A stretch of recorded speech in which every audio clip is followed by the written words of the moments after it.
Бүгін ғана жаңа кісілер жіберіпті. Бір енді Алла хидаят берсін, енді үлкен ағамыз ана жасы көрініп тұр. Қолына арақ тастап алған былайынан. Көрдіңдер ме? Сөйтіп Құрандағы аятты оқыпты және. Иннамал хамр вал майсир вал анса вал азлам риж мин амали шайтан фаштанибуху лааллакум туфлихун деген аятты оқыпты ише.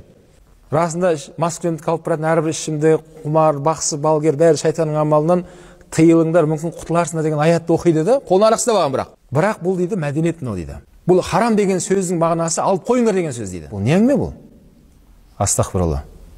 Яғни Құранның аятын ана неге бұрмалап айтып тұр да мына жерде әңгімен. Мен жаңа бір кісілер жіберіпті, мынау не нәрсе деп. Тұрсам ана кісі кәдімгі бір тойда ма бір жерде анау. Қолына арақ тастап алып не деп тұр ма? Бұл мәдениет дейді.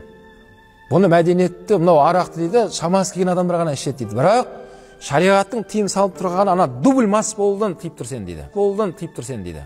Бұлай ұрттасаң болады дейді. Мәдениетті түрде іш дейді. Ол қандай ешкім сонда? Мәдениетті қалай ішу керек? Мас болып қалма дейді да. Бұлай іш дейді. Бірақ мас болып қалма дейді. Мас болып қалсаң ше, онда харам болады дейді. Жаңа айтылған шариғаттың харам енді болады деп. Деп ана кісі жіберіп тұрған жерде. Бауырлар, аузубилля, ол бәрі шайтанның уағызы.